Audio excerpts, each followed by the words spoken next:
Assalamualaikum warahmatullahi wabarakatuh. Selamat pagi, selamat berjumpa dalam acara Semanti Belajar dari Rumah, Sehat, Cerdas, dan Juara. Di pertemuan daring yang kedua ini kita akan membahas mengenai teknik penelitian etnografi. Melakukan studi etnografi bukan hal yang mudah. Etnografi berkaitan dengan perilaku dan kebiasaan yang dilakukan oleh anggota suatu kelompok etnik.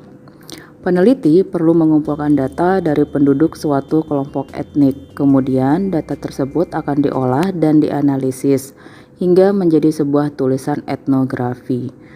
Berikut kita akan membahas beberapa teknik pengumpulan data dan analisis dalam penelitian etnografi.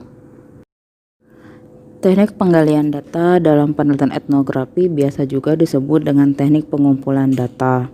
Adapun cara yang digunakan untuk pengumpulan data yaitu wawancara, observasi, diskusi kelompok terarah, sejarah hidup, dan analisis dokumen. Yang pertama adalah wawancara. Wawancara adalah teknik pengumpulan data yang dilakukan melalui tatap muka dan tanya jawab langsung antara peneliti dan narasumber. Seiring dengan perkembangan teknologi, metode wawancara dapat pula dilakukan melalui media-media tertentu, misalnya melalui telepon, email, ataupun yang lainnya. Wawancara ini terbagi atas dua kategori, yaitu wawancara terstruktur dan tidak terstruktur. Wawancara terstruktur artinya adalah peneliti telah mengetahui dengan pasti informasi apa yang hendak digali dari narasumber. Pada kondisi ini, peneliti biasanya sudah membuat daftar pertanyaan secara sistematis. Artinya adalah bahwa wawancara yang dilakukan itu secara terarah sesuai dengan daftar yang sudah ada. Kalau misalkan dia ingin meneliti yang namanya kebudayaan, otomatis yang akan ditanyakan hanya berkaitan dengan kebudayaan. Seperti itu. Kemudian kalau yang kedua disebut dengan wawancara tidak terstruktur. Wawancara tidak terstruktur ini adalah wawancara bebas. Artinya adalah bahwa peneliti tidak menggunakan pedoman wawancara yang berisi pertanyaan-pertanyaan spesifik, namun hanya memuat poin-poin penting dari masalah yang ingin digali dari responden atau orang yang akan dimintai jawaban untuk mendapatkan pertanyaan-pertanyaan mengenai penelitiannya. Yang kedua adalah teknik observasi. Teknik observasi atau biasa disebut dengan metode pengamatan lapangan. Dalam menggunakan metode pengamatan lapangan ini ada 4 macam metode observasi. Yang pertama adalah pengamatan biasa, pengamatan terkendali, pengamatan terlibat, dan pengamatan penuh atau yang biasa disebut dengan pengamatan lengkap. Yang pertama adalah pengamatan biasa. Pengamatan biasa adalah pengamatan yang dilaksanakan peneliti tanpa terlibat kontak langsung dengan pelaku atau informan yang menjadi sasaran penelitian.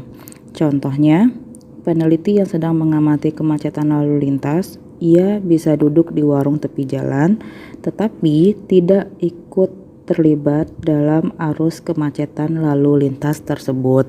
Atau kalau kalian mau menggunakan penelitian ini, contohnya kalian ingin meneliti tawuran antar sekolah. Yang perlu kalian lihat atau yang perlu kalian amati itu adalah kalian hanya sekedar melihat saja tanpa ikut-ikutan untuk melakukan yang namanya tawurannya.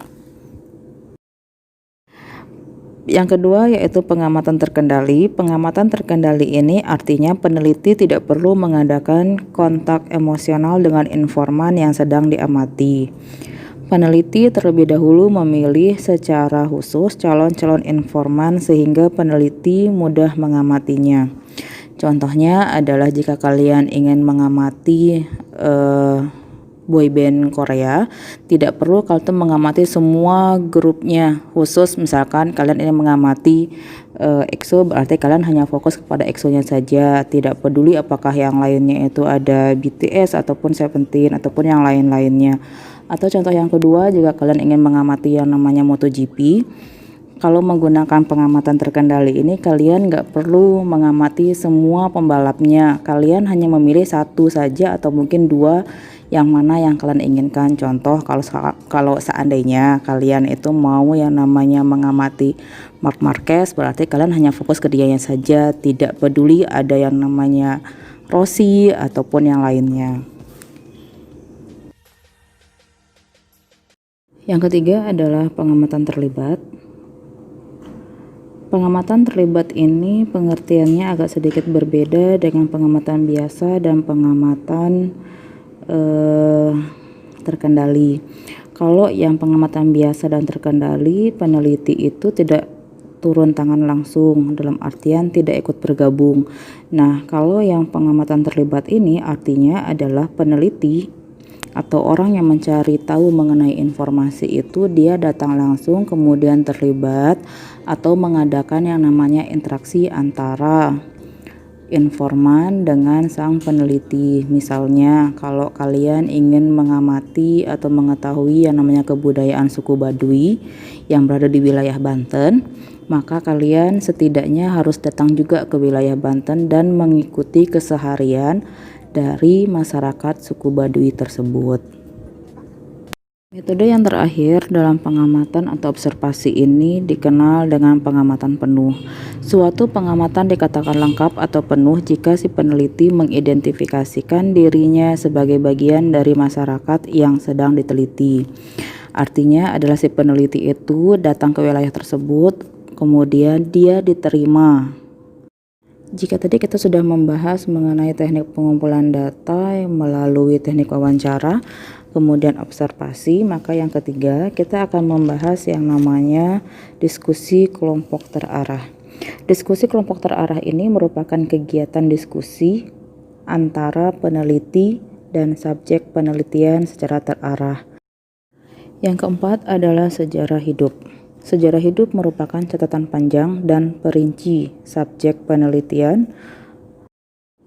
Yang kelima adalah analisis dokumen, meliputi semua sumber, baik sumber tertulis ataupun sumber lisan. Materi terakhir untuk hari ini yaitu teknik analisis dalam penelitian antropologi. Yang pertama dibahas adalah mengenai analisis domain. Analisis domain biasanya dipakai dalam penelitian yang tujuannya adalah eksplorasi. Artinya, hasil penelitian ini hanya ditargetkan untuk memperoleh gambaran selengkapnya dari suatu objek yang akan diteliti. Yang kedua adalah analisis taksonomi. Dalam analisis ini, bentuk pralaporan sudah dapat ditulis menjadi sub-sub dalam matriks data penelitian. Hasil dari analisis ini mungkin sudah menggambarkan penelitian yang dimaksud. Yang ketiga adalah analisis komponen. Analisis komponen dilakukan setelah analisis taksonomi selesai secara benar. Dalam analisis ini, peneliti melakukan wawancara atau pengamatan terpilih untuk memperdalam data yang telah ditemukan melalui pengajuan sejumlah pertanyaan yang kontras. Yang terakhir adalah analisis tema. Analisis tema merupakan seperangkat prosedur untuk memahami secara holistik pemandangan yang sedang diteliti. Demikian pembelajaran untuk hari ini. Hanya ini yang dapat Bu Guru sampaikan. Semoga kita semua dalam keadaan sehat walafiat, selalu dilindungi oleh Tuhan Yang Maha Esa, diberikan umur yang panjang. Dan jangan lupa untuk selalu menjaga protokol kesehatan, selalu menggunakan masker, mencuci tangan, dan jaga jarak. Demikian, semoga bermanfaat. Wassalamualaikum warahmatullahi wabarakatuh.